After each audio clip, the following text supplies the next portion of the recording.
Hello, and welcome to Writers Group Therapy. I'm Tom. And I'm Roshni. We're writers helping writers with whatever writing ailments you might have. Whether it's related to your craft or your career, we can help. Are you ready for your session? The doctors are in.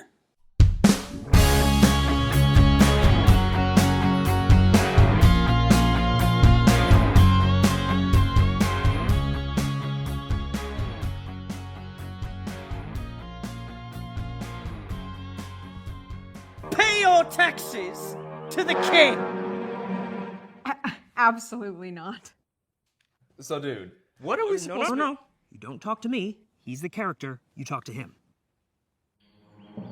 Okay. Sup, dude? Sick accent.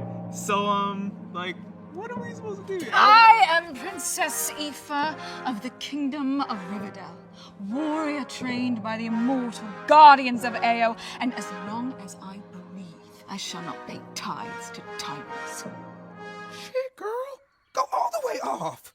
And that was a clip from The Game, a new streaming series coming out in just a few weeks. And we are joined today by the writers and director of The Game. So Matt Curtin and Lauren Henning, who wrote it and are also in it, and Amanda Sonnenschein, who's the director. Welcome, all of you. Hello. Hey, thanks for having us. Yay, we're so glad you're here. So, okay, just Matt, you're probably going to be very distinctive because you're the only guy. But Lauren and Amanda, could you just identify yourselves for our listeners? Definitely. I'm Lauren. I'm Amanda. Ooh, I like I'm that. nervous. Point. Oh, And I'm Tom, but I haven't said anything yet, so I thought I'd get my name in there. So much fun. We both had a chance to check it out. What was the inspiration behind it? ooh. I'll- Yeah, do you want to take it, Matt? Sure, no worries. So I have been. This is the story is a doozy. Buckle up. I have been trying to get Lauren and company, all our friends, everyone who was a creator on this project for the most part, to play Dungeons and Dragons for like 6 years. I'm a big D&D nerd, and I just want more of my friends to enjoy my hobby. And you're persistent. Oh, I am so persistent. It is the best game on earth. Finally, I want to say roughly maybe like a year ago to this Not day. even. It was in spring of this year. This past Yeah, spring. tight turnover, which is to say, Lauren finally acquiesced, and she said she would love to play Dungeons and Dragons, and I went through the roof with excitement, and then I started explaining it to her, just like what it's like, what you do, like the mechanics and all of that. And mind you, this is also with like several glasses of wine. Oh yes, and as is most conversations we have. And eventually she says, you know what? It would be really cool if we made like a streaming series about this. It could be like a bunch of friends around the table playing Dungeons and Dragons. And I'm like, cool. Wow. We are never going to play Dungeons and Dragons, are we? We eventually did, but God, it still took a few months. Yeah, I needed to write a whole show about it before I like committed to the bit. As is most things she does. Yeah. So- Yeah. So wait a second. Obviously, Lauren's one of the people you were trying to get in the game, but are the other actors the other people you were trying to get play with you, or are they just actors? So yeah, the girl who plays Pugbear, Maggie, my partner, also was. It really was Maggie and Amber, right, Matt? Yeah. Great. Yeah. So basically all of us, and then I had the great pleasure of working with both Garth, who plays Dumbledore, but we call him Muscle Wizard, and Richard, who plays Sister Angelique, the drag priestess of light, before in a couple other projects. And so when we were developing the show and kind of fleshing out these different character archetypes, these were just the first two names that came to mind. But really, Amber, Maggie, me, and Matt had all gone to UCLA together.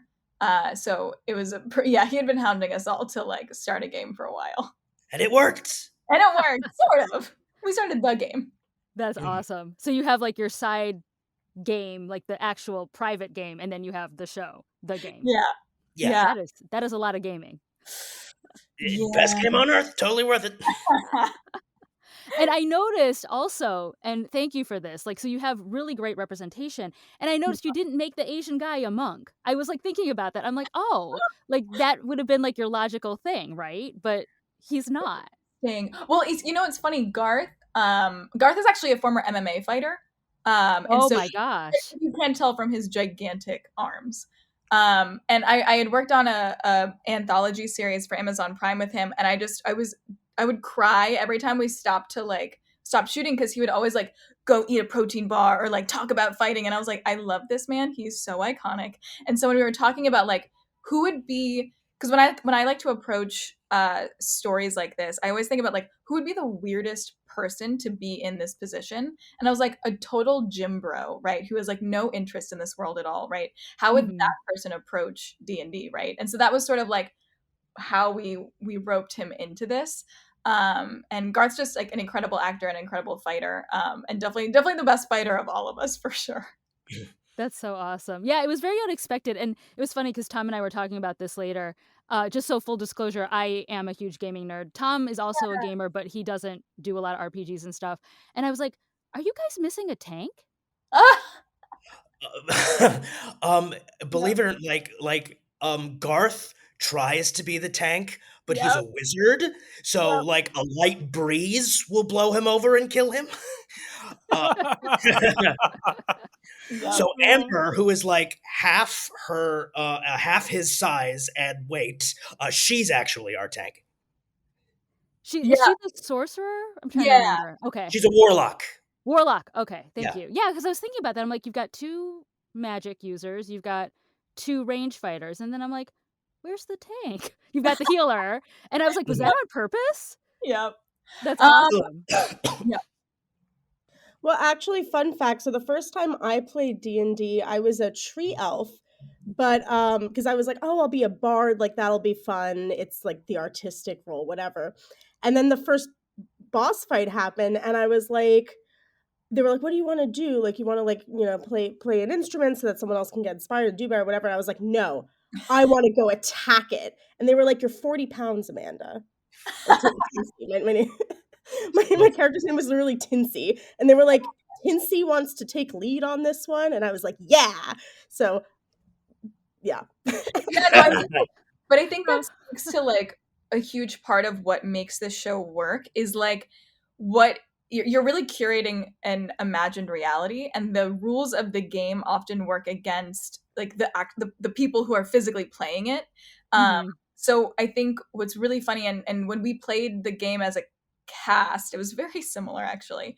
Especially new players, you're often like, wait, go back. I want to do something different now. And you've already technically done that thing, right? You can actually rewind in time. But in this imagined reality, right, if you have a nice DM like Matt, he will let you kind of go back and do a do-over. And I think when we were approaching this as filmmakers, we were like, how do we bring that, like there's no other game in the world that like you could do that with, right? And so we really wanted to capture that like magic of, it's just so funny inherently to think about, right? Like, yeah, this light breeze could knock someone like Garth over because those are the rules of the game. But in reality, you're looking at someone, right, who's like super built and very athletic and could, like beat this other person up. But because he's a wizard, he can't. So like using restraints in comedy, I think always helps drive the point further. So now for a tough question, and I say this full disclosure. So I myself am also doing a live stream of Dungeons and Dragons starting this month. But the market is so saturated. So why this topic? It's a good question. I'm happy to take it. Yeah. There have been the market is saturated. I've seen like plenty of foyers into attempting to adapt Dungeons and Dragons to screen media. And I feel for the most part, like it is heavily saturated, but a lot of the time, not always, but a lot of the time, like people miss the point of what makes Dungeons and Dragons so compelling to watch. A lot just like really lean into the fantasy aspect. How much like really good cosplay can we pack into this? How many VFX shots can we have like in one like shot? But really like that's not what makes Dungeons and Dragons fun. That's not what makes tabletop role playing games fun. What makes it fun are the people who play them. It's as fun as it is to play around in the fantasy world. At the end of the day, it is just like a group of people who maybe somewhat know each other, gathering around and making up a story as they go, just like together as a community. And there's a lot of pitfalls and a lot of triumphs, but it's communal storytelling more than it is like, I don't know, an attempt to reach a $700 million budget or whatever the price of Lord of the Rings ended up being. Yeah. No, I think that's exactly it, Matt. And like I would say that there's so many things about D&D or role-playing games, but like the ones that have always struck me the most are like when Community did it, or that new show Ghosts. They did a Mhm. D&D episode, right? Where like the DM couldn't see any of the players, right? And so it's like it's always more about or Stranger Things, right? It's always about the people playing it. And so when we approached it, right, like some of our comps in mind were things like Community or Friends or these classic sitcoms where you go, oh my God, I would literally watch this group of friends do anything because it's well written, it's funny, and I care about these people. And ultimately, like the game, yes, it, our premise is about this role playing game, and that's what brings these people together. Like it really is about these people. Each episode covers a different character's backstory and what kind of brought them into this game in the first place, and like how do they interact with each other, how do they end up forming relationships inside the game, outside the game. And it's just a show about people, and I think we used a lot of classic gags from sitcoms and looked at what made shows like Friends and Community work in order to approach this, I think, in a different way that makes it stand apart from the maybe more saturated elements of it. Well, you kind of partially answered my next question. One of the things I thought was interesting about the pilot was how vehemently the dungeon master, Matt's character, doesn't want to be personal with these people. He just wants to play the game. What's going on with that mentality? And then explain to me, because now you've already said the subsequent episodes are going to be about the individual people, how that's going to work. Yeah. And Matt, Amanda, please feel free to jump on this. Also, I think the way that I like to approach comedy is because I have two other comedies in development, and I think something that really works is always thinking about like what would make this situation harder for these people, because if it gets harder, it's going to get funnier, right? So if you have a game that ultimately is about bringing people together, right? What if the whole essence of this guy's desire to do it is to never bring these people together, to only play the game, right? Because the game inherently is going to keep pushing you to reveal things about your personal life and to get closer, right? And so if he really doesn't want that to happen, right, we're always pulling and pulling and pushing and pulling, right, through the whole season and in multiple seasons after that. So I think that it just gave us a really good like comedic in how we approached like the pilot and the rest of the first season. And if you want the actor's perspective, my approach to it was the dungeon master, he loves this game. It was a staple of his childhood. It got him through some of the worst times of his life, and it's kind of the only opportunity that he had friends, loosely based on my own personal experiences. um so when times get tough for him, he wants to disappear into that familiar comfort thing, that childhood thing of just playing around in a fantasy world with a bunch of people. He doesn't, but he doesn't necessarily realize, which I think like a lot of other people don't necessarily realize, is that the game is like, as I've said before, the game isn't fun because it's the game. It's fun because you're with people, like you're interacting with people. Yeah. Yeah, and I think also from a character's perspective, and Matt and I talked about a little bit about this. He just wants to be loved, right? That's some of the most compelling characters. They just want love, and I think for all the characters in this game, they're these misfits. They come together, and they really, whether or not they want to admit it or whether or not they realize it, they really need each other. And I think the game master most of all, right? Like he doesn't think he needs friends. He thinks he just needs to play the game. And you have the want and the need. If he wants to play the game, he needs these people, right? And I think that journey for him is very, especially in season 1, is very compelling and is something that I think a lot of people can relate to, right? And especially just in terms of people struggling with depression. A huge part of depression is pushing people away, um, even when you don't actually want them to go away, right? And that kind of self-sabotage. And I think that's a lot of what's going on with the game master and his kind of slowly allowing to let people in. I think will be a very powerful thing to follow. But it does, obviously, what Lauren said is correct, right? It is comedically funny that, oh, we're all getting together to play this game and no one can know anything about each other. So it's a little ridiculous, right? But it does come from this real place of being terrified of being abandoned and being terrified of losing what little you have. Woof. That's awesome. I think it'll be really fun to see how it develops too over the course of the series. And one thing I was wondering is, so the pilot is short. It's like 10 minutes, maybe 12 if you add in the really funny song at the end. By the way, I loved the song.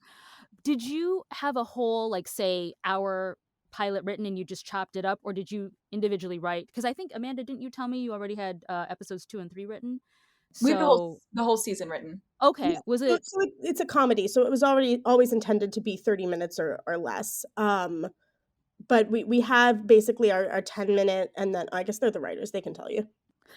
Yeah, well, we wrote it as a 10-minute, and I will say honestly, I'm not always a fan of short form content. I don't always think it works, but I think when we approached it, we really thought about like the audience in mind, and like, who are the people that spend a lot of time on the internet or like on Reddit, and like, maybe would watch this while they're at work or while they're like on the way somewhere, right? So I think for this, we approach it like, if it's a 10-minute, how do we make the show fit the form?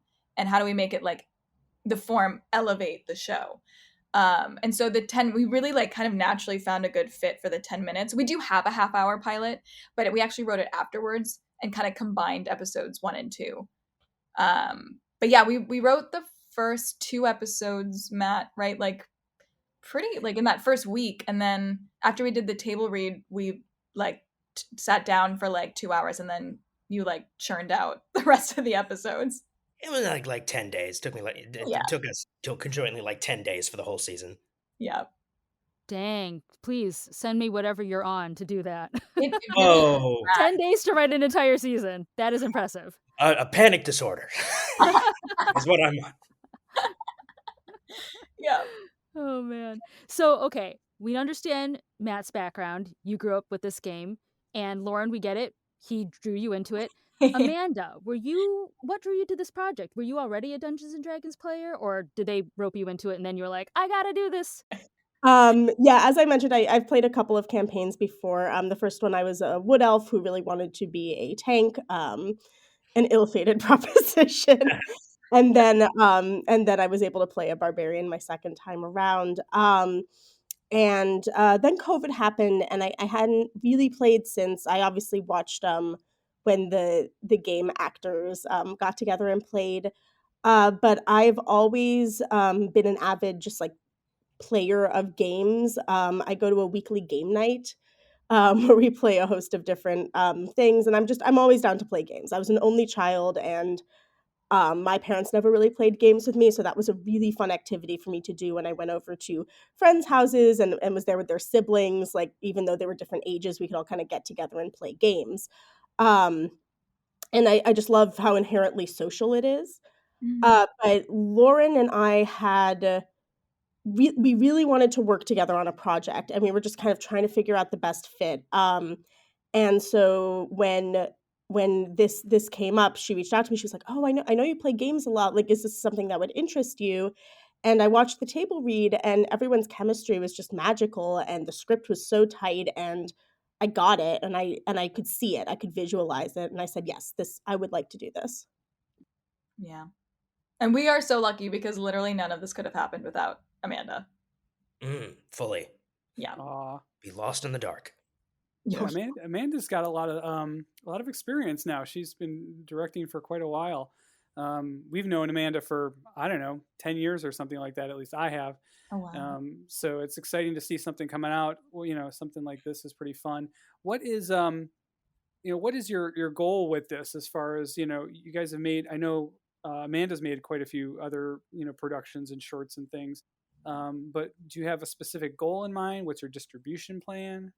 Yeah, so we're currently in talks with different distributors.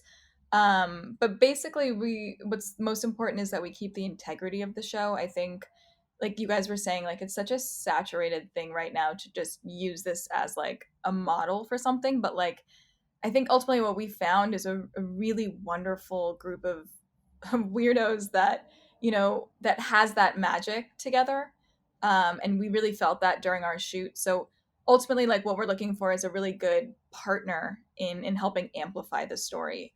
So there's a bunch of like cool up and coming distributors out there, things like Creator Plus, where it's really the focus is on creators and putting out good content. So we're really trying to figure out how do we best align our show with our audience, but also like with who we are as creators.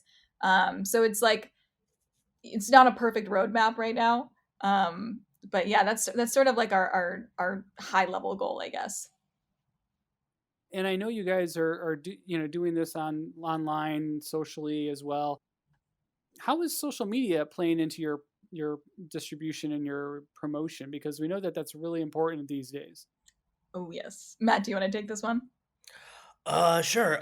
There is a rather large community of Dungeons and Dragons, like online. Like when we think of D&D as like a medium, for the most part, it is pretty much online, just because for many years it was kind of taboo in the mainstream, satanic panic and all that. So as a fringe form of media, it got most of its legs online. So we use social media as a way to outreach to like our fellow enjoyers of this game, to like show them, hey, look, we made this thing, come enjoy this thing with us, going on things like TikTok, YouTube, Instagram, things like that. Yeah. And I think, we were going into this, we were pretty lucky because Matt had already accrued a pretty good following for other like, nerd talk things. And we learned a lot through the past couple months of like, how do you engage people right where they're at? Because we really, as independent filmmakers, we have to like find our ammo, and like, how do we come off as a really strong project? And a huge part of that is like, honestly, a following. So we've been really lucky just building a pretty decent following on TikTok, and we're really looking to like transition our followers into our different channels so that we can give them as much content as possible. This is just really a question for my own. I don't know. It just made me laugh when I was watching it. Amanda, are Yeah. you trying to go for a project where there's an Aoife in every project? What? Here's the thing. That name just that name Well- just cracked me up when it came up on screen. So in both the projects that I've directed with an Aoife in it, the name was already decided before I came on board. Get So I'd like to out! think that Aoife's come to me. That is so Wow. funny. I I feel didn't like think it should be your signature. There's an Aoife and everything. So full disclosure for Lauren and Matt, because they're probably like, "What?" Yeah. So Amanda did a podcast with me before the pandemic. She was the director on my podcast Expat, which is based off of my marriage to my very Irish husband. Oh. And we actually know an Aoife in real life, which is why I used the name in my podcast. And it cracked me up to see Lauren's character named Aoife, and I was like, did Amanda have something to do with that, or did it just randomly come? Randomly came, so crazy. but I didn't say anything, and I just tried to seem impressive, knowing exactly how to pronounce it without any. Yes. I feel betrayed. I was so impressed when you got it right the first I time. know. Everyone was like, "Is it Oif?" And we're like, "No." Everyone has the same problem, though. Our assistant director is still like, "Oify?" Like, I can't. Oh, I'm sorry. sorry, I didn't mean to let that secret out. I thought maybe you had influenced the name because I'm like, Oh, what no. are the chances of like 2 Aoifas in an Amanda project? That's like, that is going to be your signature from now on. Yeah. There must be an Aoifa Their in production everyone at company. Amanda Sonnenschein Yeah. project. Oh my gosh. Well, Productions. thank you so much, you guys, for being on the show. Lauren, Matt, Amanda, how can people find you if they want to find you? Follow us at the game_series. You can get all our info there, and you can follow us through that. All of our own personal tags are in there. But please follow us and support your favorite indie filmmakers. TikTok and Instagram. TikTok. I was going to ask TikTok and Instagram. Okay. Yep. Yeah. Oh, and YouTube, right? YouTube. We're the game on YouTube. Yeah. YouTube is doing a new thing called YouTube Shorts, which are basically vertical videos. So for if you don't like TikTok, we have started uploading our same skits on YouTube Shorts. Yep. Yeah. Terrific. Awesome. So everyone make sure you check out the game premiering very soon on YouTube and TikTok and all those other places. And we will talk to you guys next week.